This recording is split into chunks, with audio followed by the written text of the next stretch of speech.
Welcome to this edition of Healthy Habits. I'm your host, Amy Travers, and with us today is Jeannie Peters. She's a registered dietitian and the director of the Nourishing Wellness Center in Redondo Beach.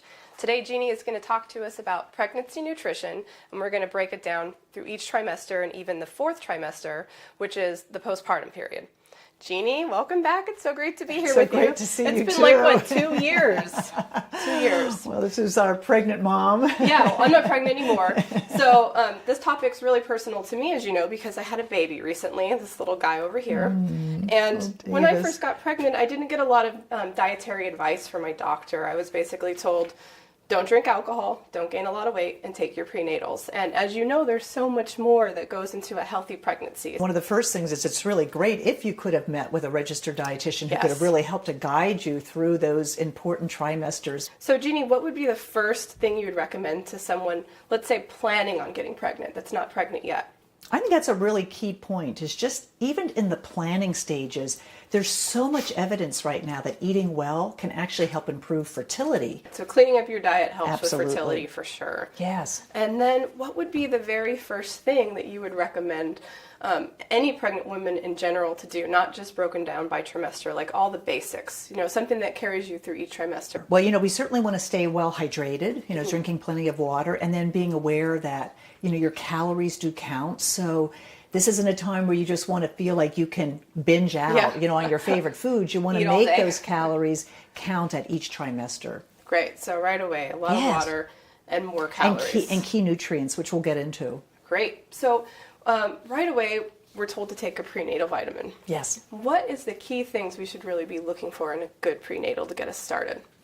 I think one of the key things is iron, because iron is one of those things that is so important in that first trimester because you're building the blood network that's going to feed the baby. Okay. Many of the prenatals already have the iron in there, but recognize that iron is helping to build up your red blood cells so you have the energy to be able to sustain this additional work that's happening in the body. Right. What's another key thing in a good prenatal that we should be looking for? You want to get zinc for your immunity because you're actually, your immunity gets stressed as the baby is starting to grow. And then you also want to support the baby's immune system. So zinc is really associated with great immunity. And you find that naturally in a lot of your nutrient-dense foods like grass-fed meat or lamb or eggs.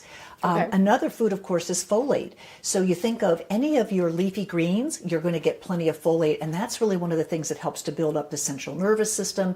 It helps to optimize genetics so that, the optimal genetic profile is being produced in this baby. Right. Plenty of leafy greens. Lots of kale. And then, certainly, certain things. Well, we can get into some of these other ones as well. Yeah. So we're going to start right now in the first trimester then. So we went over up your calories. Right. We went over a good prenatal and lots of water. Correct. So what would be another great thing to get started? Do you want to show us maybe a couple food sources of some of these proteins? Yeah, I think really it's really important just to know that protein, the woman is needing at least another 15 to 25 grams during that first trimester. Wow. So if you can get that like in a half a cup of cottage cheese, if you can get that in, a serving of salmon, which, this is a 3-ounce portion. This also has the omega-3 fatty acids that are so essential for helping to build a good nervous system. Some of the other fish that I think is important is sardines or actually even herring. Sardines have a lot of calcium, which is interesting. Yeah, so you want to make sure that because you want that strong bone network. And then for vegans, think of something like tempeh, which is basically fermented soy. And it's in a form that's a little bit easier to break down. And then even lentils are just such an amazing source of protein. So having a steady supply of lentil soup could be really a great way of helping to support the nutrition of the mother. All right, Jeannie. Now, moving on to the second trimester, what would you recommend as something that women should focus on really in this middle stage of pregnancy now? It's really important to think in terms of structure. The baby is developing its brain and it's really increasing the nervous system and the bones. So you want to be thinking of calcium, of course, for helping to build strong bones, but also healthy fats. So your omega-3 fatty acids are really critical because that's supporting not only the production, the developing brain, which is growing very rapidly in that second semester, but also that incredible nervous system that's building up throughout the entire baby. Right, so that's things going to be like fish, Absolutely. salmon, sardines, and then Also, prenatals, I just want to point out, some of them come, like mine came with DHA, which is a great healthy omega, but my other prenatal here doesn't. So that's another option you can look for if you're not sure you're getting enough through your foods. Yes, absolutely. All right, Jeannie, before we move into the third trimester, I know there's a couple things we didn't touch on, like, for example, vitamin D.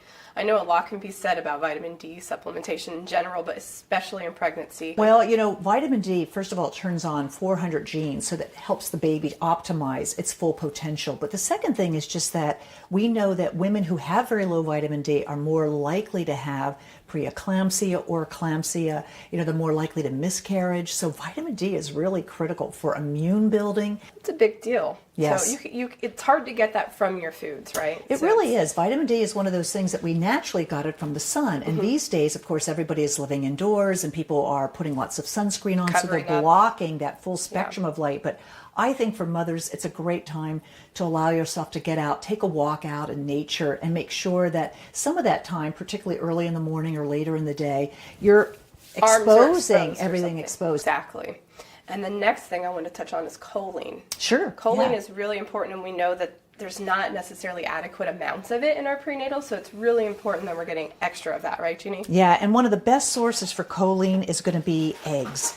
Yeah, and it's the choline is found in the yolk. Yeah, and the yolk, that deep dark color that you find with the pasture-raised eggs, or these are my eggs from my chickens, so I know I've got plenty of choline. Is one of those things that helps to build the brain and also the nervous system. All right, moving on to the third trimester, Jeannie, what would you say is the really important takeaway at this point that a woman needs to know to carry her through the end of her pregnancy and through childbirth? I think there's, again, just making sure that you're getting adequate calories. This isn't a time that you want to be binging on some of your favorite foods. You want every calorie to count, and you're going to need that, to get you through into the very end.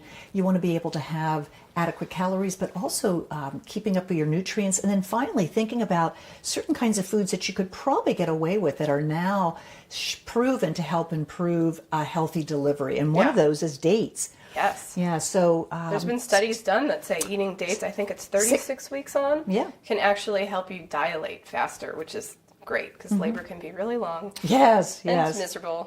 So anything that helps, and they're kind of tasty. I like 6 them in dates smoothies. would be a perfect dose. That's what has been found to be, the best. And then water too, right? That's something that we want to keep up all the way through the pregnancy. Good and then point. This leads us into the fourth trimester, also the postpartum trimester. So say a woman's had her baby, she's just delivered. Does she go back to her old way of eating? Or does she have to continue on with kind of some of the things she's been doing while she's pregnant? Well, hopefully this is a mom that's going to breastfeed. Yeah. That we know is going to be the healthiest thing for a child. Yeah. The second thing, though, is that if you are breastfeeding, you want to make sure that you're getting adequate amount of calories. And a woman's going to need at least 500 additional calories just for the production of breast milk. So that's 200 more than the pregnancy. Right. So you want, and that, any woman who breastfeeds will tell you they're constantly hungry. So your cottage cheese, making sure that you're getting adequate protein, getting a little bit more of those extra greens, and then water is going to be so important just to be able to help produce plenty of milk to feed that growing baby. Great. Well, Jeannie and I really hope that this episode was helpful to some of you mamas out there expecting babies, also in the planning stages. And Jeannie, it's always so great to work with you. It's great to have you back. Thanks, Amy. It's really been fun to be here today. Well, that's going to do it for this edition of Healthy Habits. We'll see you next time.